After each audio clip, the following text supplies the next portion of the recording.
45 दिन में 45 करोड़ श्रद्धालु, सबको सुविधा मिले, सबको सुरक्षा मिले और सबको एक अलौकिक अनुभूति मिले, ये मुमकिन करना कोई मामूली बात नहीं। आने वाले समय में शोधार्थी जरूर इस पर स्टडी करेंगे तो महाकुंभ का महा मैनेजमेंट कैसे संभव हो रहा है ये समझने की कोशिश कर रहे हैं हम। हमारे साथ हैं यूपी के डीजीपी प्रशांत कुमार जी, नगर विकास विभाग के प्रमुख सचिव अमृत अभिजात जी और पर्यटन विभाग के प्रमुख सचिव हैं मुकेश मेश्राम जी। पिछले कुछ दिनों से ऐसा लग रहा है ना कि हमारी दिन की शुरुआत थोड़ी सी बदल गई है। वो इस लिहाज से बदल गई है सर कि जब पहली फोन की घंटी बजती है तो जो लोग 10-10 साल 8-8 साल से फोन नहीं किए हैं कहते हैं कुंभ में स्नान करने आना है, कैसे करेंगे। सबसे बड़ी जो जिम्मेदारी है वो है सुरक्षा वाली बात, और लोग आराम से चले जाएं, स्नान करके चले आएं। जो मैंने देखा कि जो प्रयागराज की जो आबादी है उतनी फ्लोटिंग आबादी रोज जाती है और कुंभ में स्नान करती है। जब ये आया कि भाई एक्सपेक्टेशन की 45 करोड़ लोग पूरे 45 दिन में आएंगे तो हाथ पांव फूल गए होंगे आपके। ये उत्तर प्रदेश पुलिस के लिए और उत्तर प्रदेश शासन के प्रत्येक विभाग के लिए गौरव की बात है कि ये अवसर हम लोगों को अपने सर्विस पीरियड में मिला महाकुंभ के व्यवस्थापन को लेके। महाकुंभ का होना, तिथियां इत्यादि सभी पहले से तय रहती हैं और शासन के स्तर पे लगभग 1.5 साल से तैयारी चल रही थी।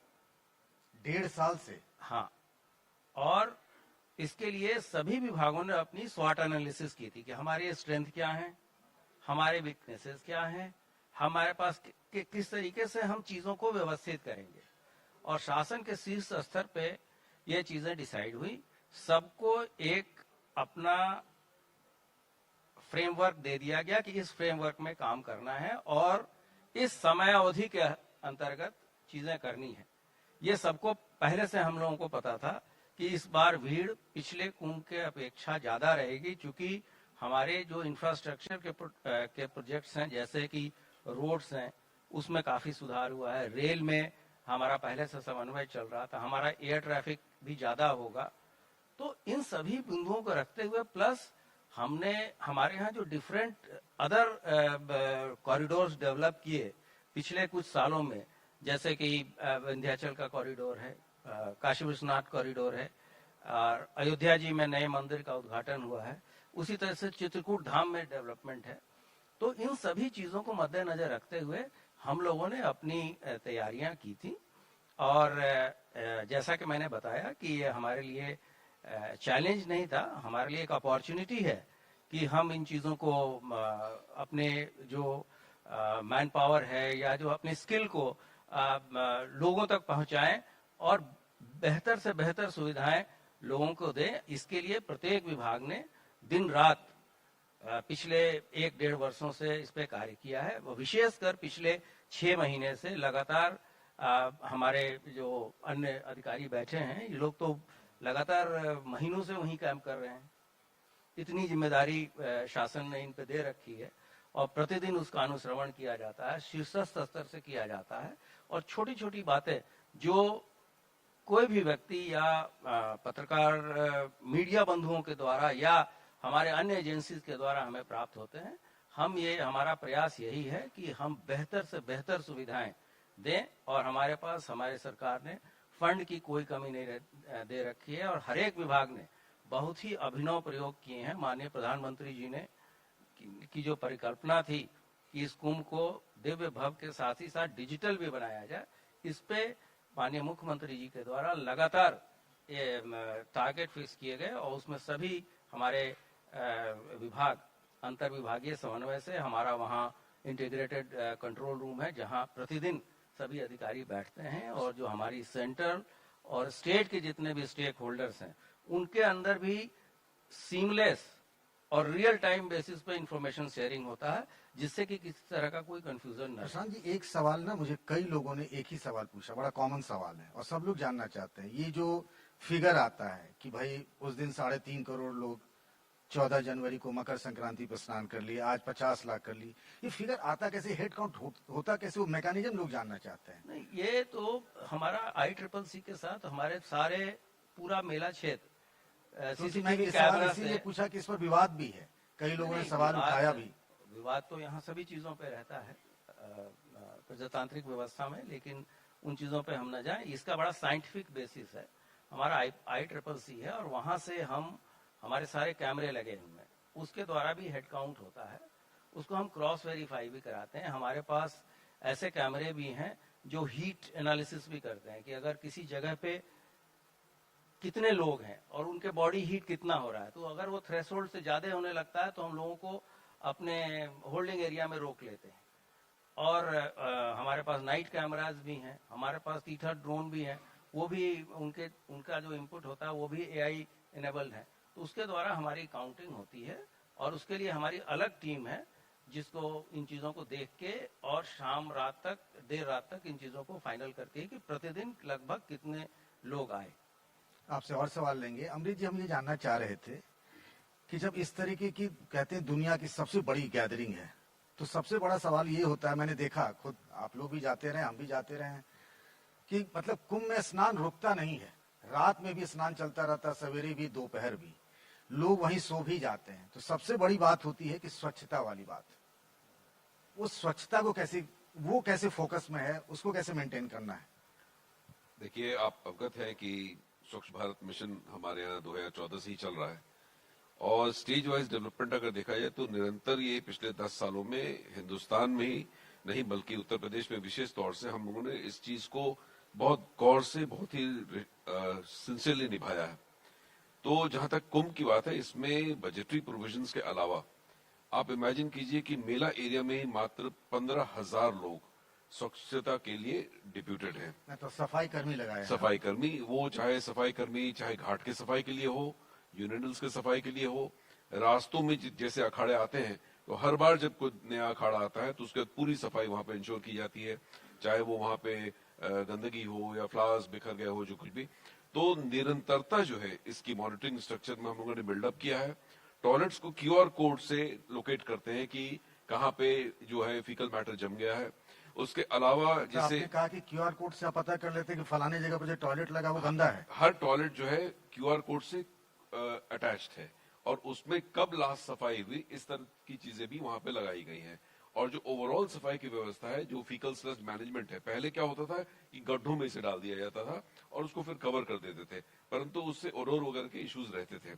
तो FSSM टेक्नोलॉजी के माध्यम से, फीकल स्लज मैनेजमेंट के माध्यम से उसको हम सक्शन करके वहां से अपने वेस्ट प्लांट पे ले जाते हैं, जहां पे कि मोबाइल या प्री फैब्रिकेटेड STPs लगे हुए हैं, जहां के इसका निस्तारण हो जाता है। तो एक बहुत बड़ी संख्या में, जैसे पिछले कुंभ में करीब 65,000 वो बनाए गए थे टॉयलेट्स, इस बार 1.5 लाख टॉयलेट्स बनाए गए हैं, जो कि पूरे ही संगम एरिया में, मेला एरिया में डिस्ट्रीब्यूटेड है, जिसका लोग उपयोग कर रहे हैं। इसके अलावा जो मशीन्स लगाई गई, चाहे वो टिपर मशीन्स हो या क्लियरेंस की जो मशीन्स हो सफाई करने के लिए, उसमें एक बहुत बड़ी संख्या में बढ़ोतरी की है। तो ये पूरी व्यवस्था जो चैलेंज से मीट हो रही है। शहर का अगर पार्ट देखेंगे जो कि कुंभ से वो भी आच्छादित होता है, तो AI के माध्यम से हम गार्बेज और डस्ट को कंट्रोल कर रहे हैं, जिसमें कि कहाँ पे नया डस्ट गिरा है उसको प्रीवियसली क्लीन रोड पे वो लोकेट कर पाता है, और वहां पे एक इवेंट क्रिएट हम लोग करते हैं, जिस इवेंट को वहां के जो लोकल सुपरवाइजर है या हमारा सफाई कर इवेंट को फिर क्लोज करता है। तो इस प्रकार से चाहे वो डिजिटल टेक्नोलॉजी का यूज हो, चाहे AI का यूज हो, मैन पावर का यूज हो या मशीन का यूज हो, एक बहुत ही व्यापक पैमाने पे इसकी वर्किंग की गई है। और आप सहमत होंगे कि अब तक जो सबसे अच्छा इनपुट हम लोग को आ रहा है वो सफाई व्यवस्था के लिए ही आ रहा है, और हम तत्पर हैं इस बात को जानने के लिए कि और हम क्या कर सकते हैं। तो ग्रीवांस रिड्रेसल का मैकेनिज्म भी हम लोगों ने लाइव किया हुआ है, जो कि ICCC के माध्यम से एड्रेस होता है या नगर निगम के कंट्रोल से। तो निश्चित रूप से एक बहुत व्यापक व्यवस्था के अंदर स्वच्छता, सिक्योरिटी और स्वच्छता, इन दोनों चीजों पे मुख्यमंत्री जी ने बहुत गौर दिया। एक मेजर कंसर्न ये था कि ये बात सही है कि संगम में चाहे उसके आसपास के इलाकों में जल का प्रवाह बहुत अच्छा है, लोगों की ऐसी कोई शिकायत हमें नहीं आई, आप लोगों को भी शायद नहीं आई होगी। लेकिन एक कंसर्न ये है, आप चूंकि बिहार के रहने वाले हैं, कि भोज भात जब हो जाता है उसके बाद गंदगी बहुत फैल जाती है। वो कंसर्न हम नहीं रखते हैं आखिर वाले में।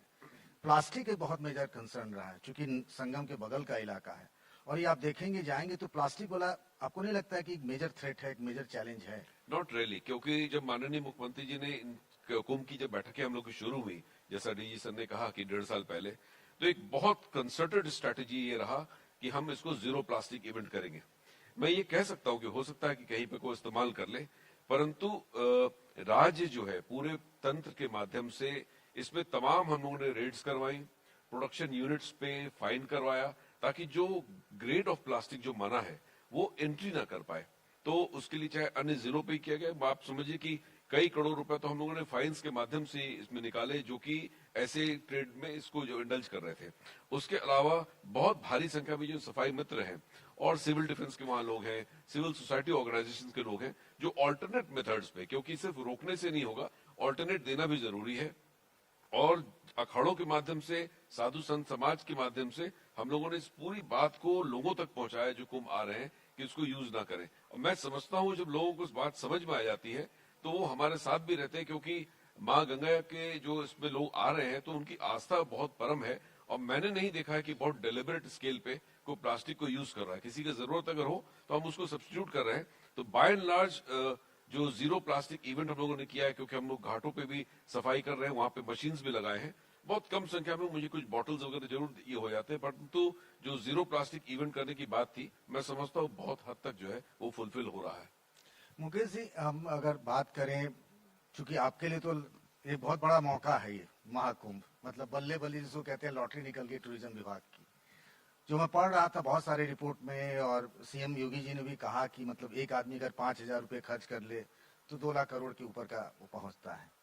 एक दिन वो एक ये बात भी कह रहे थे कि सिर्फ कुंभ ही नहीं, प्रयागराज ही नहीं, उसका प्रेशर जो है वो वृंदावन तक जाता है, अयोध्या तक जाता है, काशी तक जाता है।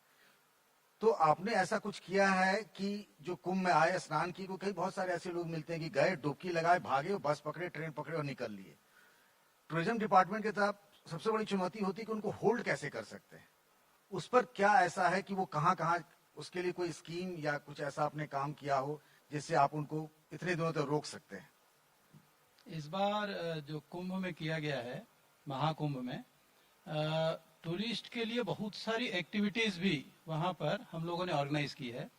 फ्लोटिंग रेस्टोरेंट है, उसके अलावा जॉय राइड भी है, स्काई मोटर है वहां पे, जो वाटर स्कूटर है, इस तरीके से adventure and water sports facilities भी क्रिएट की गई है। साथ ही साथ जितने भी टेंट सिटीज बनाए गए हैं या अलग अलग जगहों पर हम लोगों ने व्यवस्थाएं की है रुकने की, वहां पर दिन भर कोई ना कोई एक्टिविटी जिससे लोग इंगेज रह सकें। हमने वहां पर लाइब्रेरीज दी है, उन टेंट सिटीज में क्रिएट की हुई है, ताकि जिसको लगे, सुबह सुबह वेलनेस सेंटर्स के माध्यम से योगा, नेचुरोपैथी, इस तरीके की व्यवस्थाएं भी की गई है। यहाँ तक कि मेहंदी लगाने वाले लोगों को भी रखा हुआ है कि अगर जो चाहते हैं कि भाई दिन में बैठ करके हम क्या करें, या स्केच बनाने वाले लोगों को, या इवन जो है पामिश से लेकर के हर तरीके के लोगों को हमने वहां पे रखा है, ताकि वो इंगेज करके लोगों को रखे।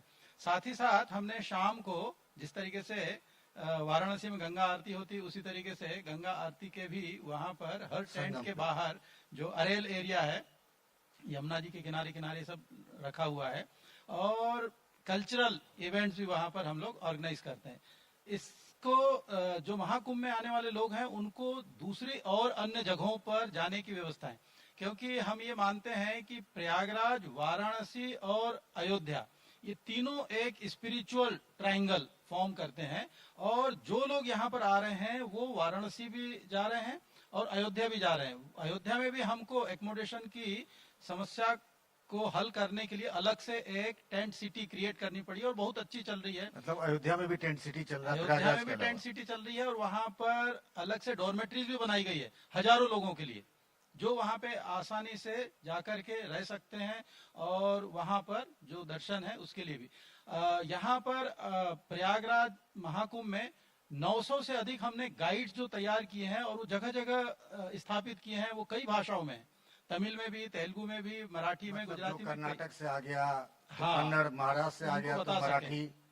तो अभी मैं देख रहा हूं कि जिस तरीके से प्रचार प्रसार हुआ है, रील, हमने जो सोशल इन्फ्लुएंसर्स को लगाया खूब सारे, वहां पे भारी संख्या में लोगों को एंगेज किया, तो उन्होंने जो रील्स डालनी चालू की और इसको ग्लोबल लेवल पर लोगों ने देखा, तो कहाँ जाएं, क्या करें, कुंभ में और कौन सी गतिविधियां हो सकती है, या डुबकी लगाने के अलावा और कौन से ऐसे स्थल है जहां पर उनको जाना चाहिए। कहीं आपके मन में ये तो नहीं है कि वो हर्षा और मोनालिसा और आईटी बाबा को भी आप इंगेज कर लें। नहीं, जब आप दरअसल ये एआई का जमाना है, जब आप वो महाकुंभ को देखने लगते हैं तो और भी लोग आ जाते हैं। लेकिन अगर आप हमारी अच्छी अच्छी चीजें देखेंगे तो फिर अच्छी अच्छी चीजें भी बहुत सारी आती है। आप वहां से चित्रकूट कैसे जा सकते हैं, वहां से नैमिषारण्य कैसे जा सकते हैं, विंध्यवासिनी कैसे जा सकते हैं, इसकी भी पूरी की पूरी वहां पर आपको दृष्टि ये रील्स देती दो है। छोटे छोटे सवाल है मुकेश जी। पहला, जो कई लोग पूछते हैं, आप तीनों लोगों से ये बात पूछते होंगे, रहने का इंतजाम क्या होगा? होटल पूरा पैक है, टेंट का उनको बहुत ज्यादा पता नहीं है, तो वो क्या करें कि कहाँ जाएं, कहाँ रहें? और जो होटल 4000 के थे वो आज की तारीख में 10,000 के मिल रहे हैं, तो आदमी बहुत परेशान है। उस परेशानी का क्या निदान है? देखिए, जितने ऑनलाइन हमारे व्यवस्थाएं हैं उसमें बहुत सारे लोगों ने बुक कराया हुआ है, लेकिन जो खासतौर पे शाही स्नान की तिथियां होती है उस समय चूंकि अप्रत्याशित तौर पर भारी संख्या में लोग आते हैं, उन्हीं दिनों में इस तरीके की उन्हें समस्याएं देखने मिलती है। लेकिन उसका भी लोगों ने समाधान निकाला। जो आसपास के जनपद हैं या बहुत सारे जगह तो लोग यहाँ रुककर भी जा करके और लौट के आ रहे हैं। तो केवल प्रयागराज के ही होटल इंडस्ट्री नहीं, बल्कि वाराणसी और आसपास के लखनऊ तक, मथुरा वृंदावन तक बहुत सारे जगहों के होटल इंडस्ट्री भी इससे लाभान्वित हुई है। क्योंकि जिस तरीके से एक्सप्रेसवेज बन गई है या कनेक्टिविटी हुई है वहां पर, तो लोग जो है सुबह जाकर के शाम को आकर के दूसरे स्थानों पर भी रुक रहे हैं। तो इसको तो एक तरीके से समाधान किया गया है। अभी 2 दिन पहले ही, अच्छा, इसका इतना ज्यादा प्रचार प्रसार हो चुका है कि 2 दिन पहले जर्मनी से फोन आता है कि 100 जर्मन, स्विट्जरलैंड और अमेरिका के लोग हम आ रहे हैं। मैंने कहा कि भाई आप लोगों ने सब बुक करा लिया है। वाराणसी पहले पहुंचे और आप देखेंगे कि वाराणसी से उन्होंने मुझे वीडियो बना बना कर भेजे हैं, और वो इस तरीके से कंठस्थ स्रोत और सारे के सारे संस्कृत का वो पूरा गिटार लेकर के बजा रहे अपना नाव में बैठ करके। वो सारे 100 लोग अब यहाँ पे आज पहुंच गए होंगे महाकुंभ, फिर ये अयोध्या जाएंगे। इस तरीके से जगह जगह से। और दूसरा, स्वच्छता की मैं अगर बात करूं तो मुझे जो दूसरे शहरों से आने वाले लोग हैं उनका फीडबैक मिल रहा है कि साहब हम, मतलब अगर ये कहें कि साहब पुणे से ज्यादा साफ सुथरा हमने प्रयागराज देखा है, ये तक के लोगों ने मुझे आज कहा। तो आप मान सकते हैं कि जिस तरीके की व्यवस्थाएं की गई है, चुनौतीपूर्ण व्यवस्था में पूरी की पूरी जो भी जिम्मेदारी है वो सभी विभागों ने मिलकर के। एक सवाल और भी है कि जब लोगों को पता लगा कि हम आपसे बात करने वाले हैं, तो लोगों ने ये कहा कि जो प्रयागराज में जो फ्लाइट से लोग आ रहे हैं, तो जो 6,000 7,000 का मुंबई से, वो कोई 30,000 कोई 40,000 हो गया। मैं जानता हूं कि ये करना मुश्किल है, पर क्या इस पर भी कोई विचार है कि इस पर केंद्र सरकार से, सिविल एविएशन डिपार्टमेंट से बात करें? इसको थोड़ा सा रेगुलेट करना तो मुश्किल है, वो हो नहीं सकता, तो क्या आपके कंसर्न में है ये? जरूर है, और इसको भी हम लोगों ने पहले से ही अलर्ट किया हुआ था। इसलिए जो नया जो टर्मिनल है वहां पर, एयरपोर्ट का नया टर्मिनल विशेष तौर पे बनाया गया, और जितनी फ्लाइट्स वहां पे उसकी क्षमता है उसके अनुसार जो बुकिंग मिल रही है उसमें आ रही है। बहुत सारी फ्लाइट्स चल रही है, और कनेक्टिविटी भी बहुत सारे शहरों से प्रयागराज की हुई है इस समय। और मैं समझता हूं कि 26 फरवरी तक के लगातार ये लोग, जैसे जैसे डिमांड बढ़ेगी, ये जो सिविल एविएशन के जरिए जितनी भी फ्लाइट कंपनियां हैं वो अपना इसको टेक केयर करेंगी। लौट के प्रशांत जी आपसे बात करना चाहेंगे। मैं जब यही था हॉल में, तो कई लोगों ने कहा कि जरा डीजीपी साहब से पूछिएगा, ट्रैफिक को लेके बड़ा कंसर्न है, क्योंकि अभी आपने कह दिया कोई गाड़ी पास वाले भी नहीं जाएगी। बुजुर्ग लोग बहुत आते हैं कुंभ में, आपको भी फोन आया होगा कई जगहों से कि बहुत बुजुर्ग लोगों को। अब ऐसी अवस्था में, और ट्रैफिक आपने देखा होगा सोशल मीडिया पर कि फलाना पंटून पुल पे इतनी भीड़ हो गई, वहां इतनी भीड़ हो गई, ये कैसे करें कि भाई गाड़ी कुछ दूर तक तो जाए, कम से कम आदमी को 9 किलोमीटर 7 किलोमीटर पैदल ना चलना पड़े? जो पिछले कुंभ में जितनी व्यवस्था थी उससे दुगने से अधिक की व्यवस्था इस महाकुंभ के दौरान कराई गई है। प्रयास यही किया जा रहा है कि जो मुख्य स्नान के दिन है, जो 6 तिथियां हैं, अमृत स्नान जिसको कहते हैं। हाँ, उसमें से 3 अमृत स्नान है और 3 सामान्य स्नान। 2 स्नान ऑलरेडी हो चुका है, तो मुख्य स्नान के दिन 5 किलोमीटर से अधिक न चलना पड़े, और सामान्य दिन लगभग 1 किलोमीटर चलना पड़े, इसको लेके व्यवस्थाएं बनाई गई हैं। और उसी हिसाब से ये भी प्रयास किया गया है कि जिस रोड से लोग आ रहे हैं उसी रोड से वापस, उसी रास्ते से वापस जाएं, और वहां पे उतनी पार्किंग की हम व्यवस्था करें।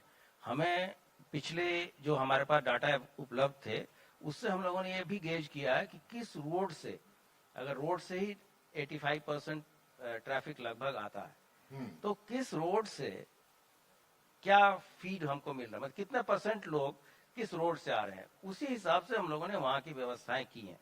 ये अवश्य है कि एक शहर की और की कैपेसिटी है तो थोड़ी ट्रैफिक स्लो जरूर हो रहा है लेकिन रुक नहीं रहा है, और साथ ही साथ हम लोग इन्फोर्समेंट भी कर रहे हैं, लोगों से अपील भी कर रहे हैं कि इस तरह की चीजें आड़ी तिरछी गाड़ियां न लगाएं, और जो सामान्य एजुकेशन की जो बातें हैं उन चीजों को हम लोग देख रहे हैं। लेकिन एक ये चुनौतीपूर्ण कार्य है जिसके लिए पूरे स्टेट से रिसोर्सेज हम लोगों ने किए हैं, और ट्रैफिक को भी हम लोग अपने सीसीटीवी कैमरा या ICCC से रेगुलेट करते हैं कि कहाँ दिक्कतें हो रही हैं, और जो मुख्य हमारी आर्टरी है जैसे शास्त्री ब्रिज है, झूसी पुल है, इस पे कोई चूंकि वो सारे पुल पुराने हैं, अन्य सड़कें काफी चौड़ी हो चुकी हैं, तो उसके लिए माननीय मुख्यमंत्री जी ने कहा उसका ड्रोन से मॉनिटरिंग लगातार करें जिससे कि हमारी ट्रैफिक बाधित न हो, ट्रैफिक लगातार चलती रहे, और हम लोग अपने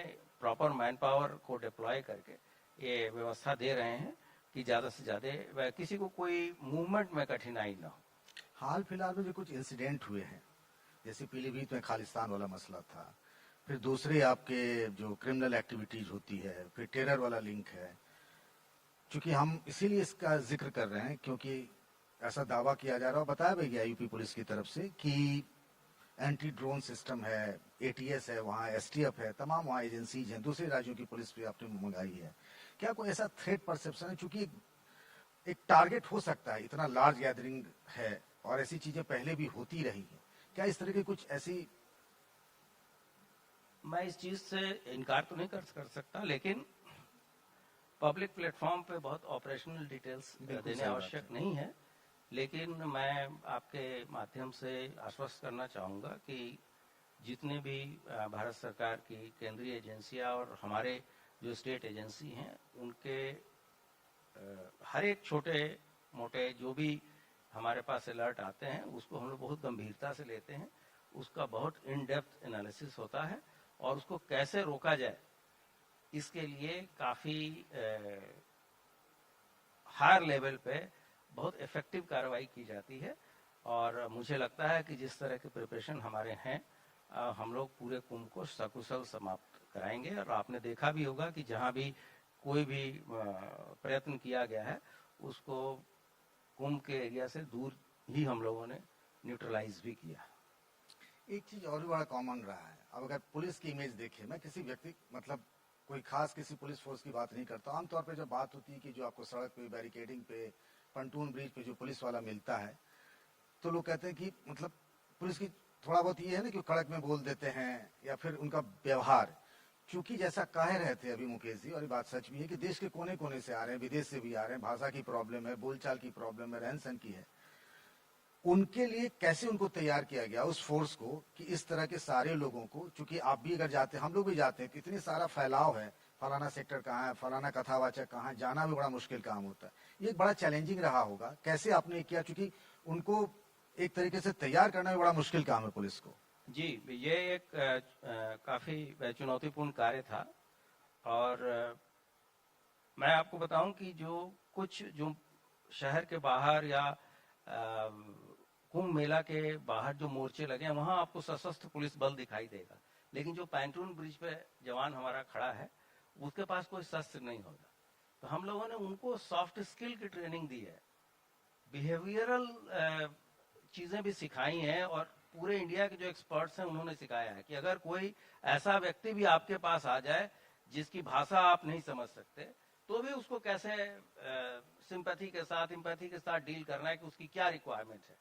तो सॉफ्ट स्किल और बिहेवियरल ये दोनों चीजें हम लोगों ने अपने जवानों को दिया है, और महाकुंभ के दौरान केवल वही पुलिस वाले लगाए गए हैं जो अपनी स्वेच्छा से ही आए हैं।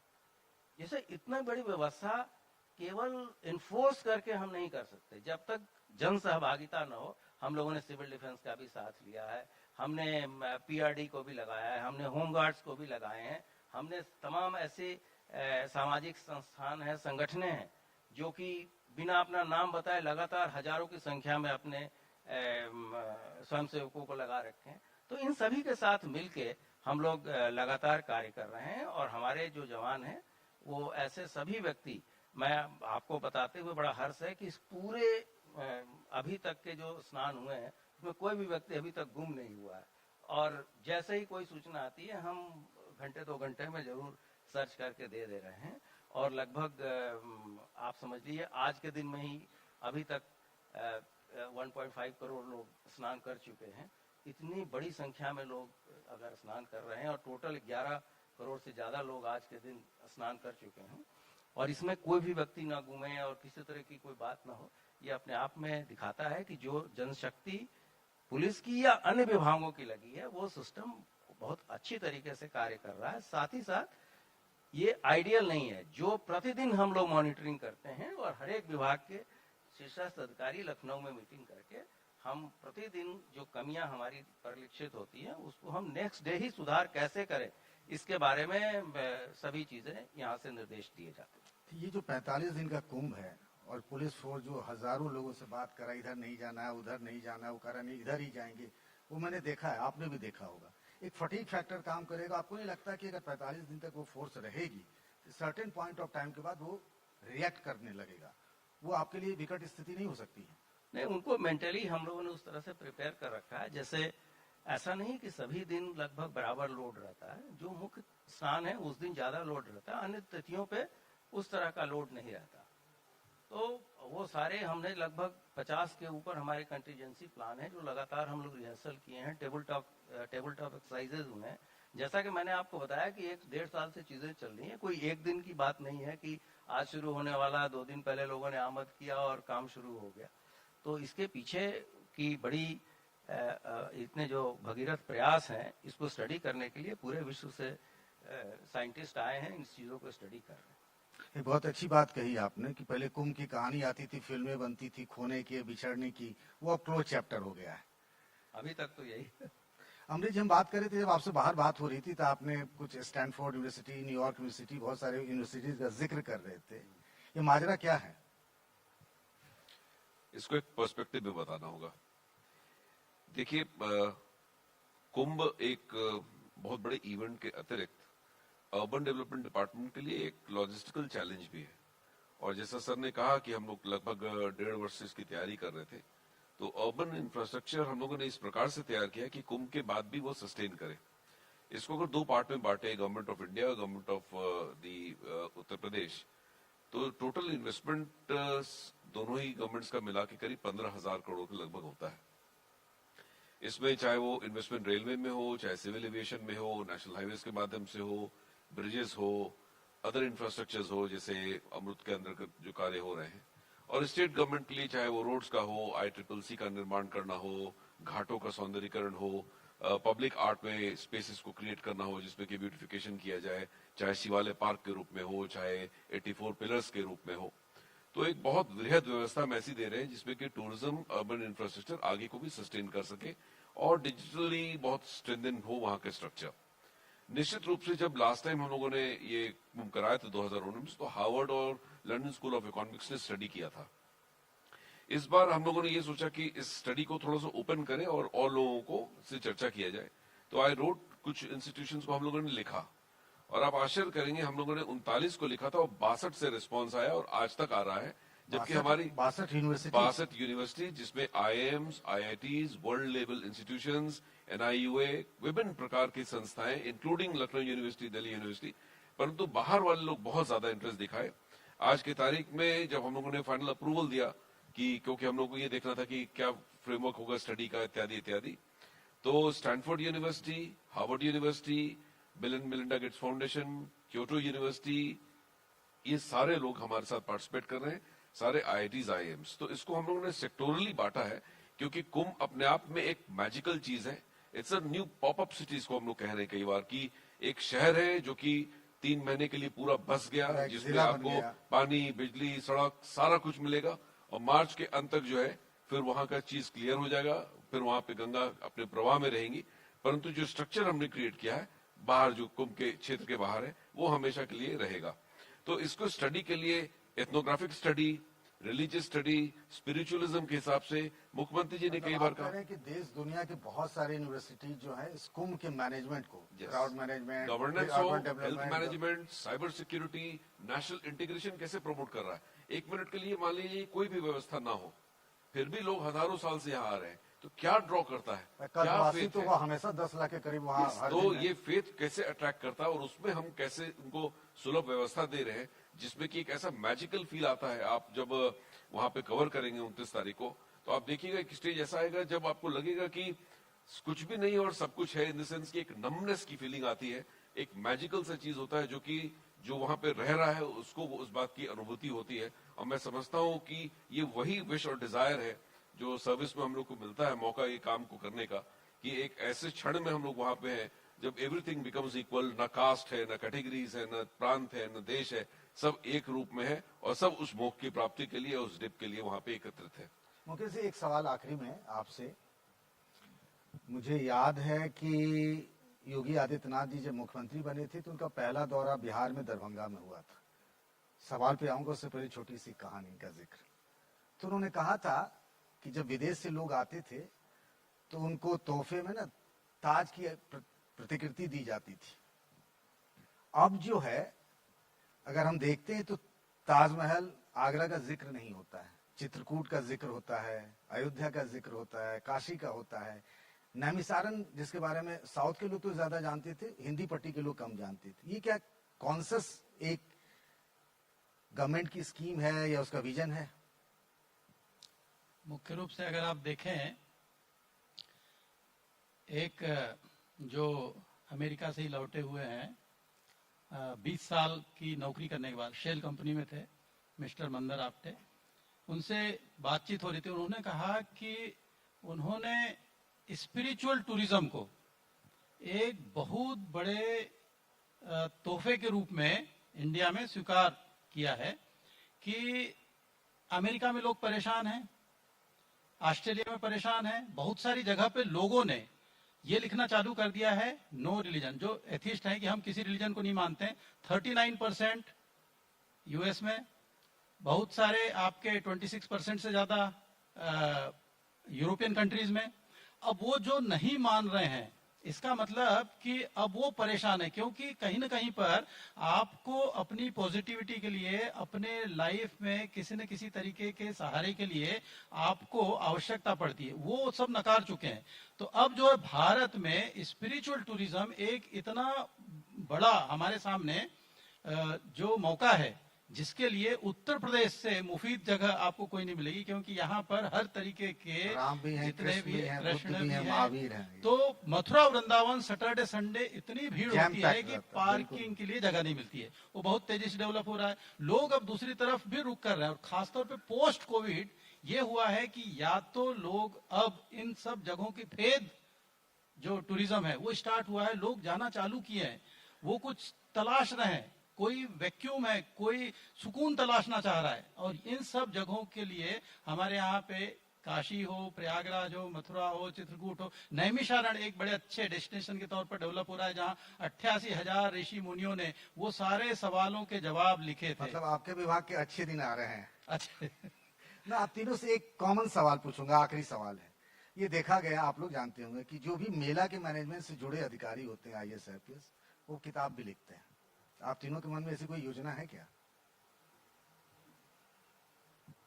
नहीं, अभी कोई ऐसी चीज नहीं आई है, लेकिन ये एक रिसर्च का टॉपिक है। जैसा अमृत अभिजात जी ने कहा कि जब आप वैसी स्थिति पे चले जाएंगे तो यही लगेगा कि यहाँ सभी चीजें अपने आप हो रही हैं, और उस क्राउड को देख के जो नमनेस की स्थिति आती है, वो उस समय वो जो सुखद अनुभूति जो लोग वहाँ रहते हैं वही करा सकते हैं। जैसे जिन्होंने अयोध्या जी में जब मंदिर का इनॉग्रेशन हुआ और जब पट खुला, तो वैसे 500 साल तक लोगों ने वेट किया, इतने जनरेशन के लोग खत्म हो गए, लोग हमने देखा, लोगों को रोते हुए भी देखा, और अच्छे अच्छे लोग थे। तो भावनात्मक चीजें हैं, और किताब इसके वाली लिए बात पे नहीं आ रहे हैं आप, जी किताब लिखने वाली बात पे नहीं आ रहे हैं। नहीं, अभी तो मुझे नहीं लगता कि ऐसी कोई स्थिति है, लेकिन इस पे एक प्रत्येक व्यक्ति जो इससे जुड़ा है उसके लिए ये काफी ही अनुभव का मौका है, और जब कभी वैसी स्थिति आएगी तो कहीं ना कहीं किसी न किसी रूप में आदमी इस चीज में कंट्रीब्यूट जरूर करना चाहिए और करेगा भी, क्योंकि ये सब चीजें एक इंस्टीट्यूशनल मेमोरी रहनी चाहिए, जिससे कि आने वाले जनरेशन्स और आने वाले मैनेजमेंट जब ये फिर से महाकुंभ होगा और हो सकता है वृहद तरीके से आने वाली जनरेशन इसको करे, तो उसके लिए रेफरेंसेस के लिए ये सब चीजें आवश्यक है। इस बार के कुंभ में अर्ध कुंभ और पूर्ण कुंभ ये सब खत्म हो गया। अब कुंभ और महाकुंभ, जो पहले पेशवाई कहते थे, शाही स्नान था, तो नगर प्रवेश हो गया, अमृत स्नान हो गया। बहुत सारी चीजें इस बार बदली हैं। आप तीनों लोगों का बहुत बहुत धन्यवाद, आपने अपना समय दिया। एनडीटीवी इंडिया पर खबरों का सिलसिला जारी रहेगा।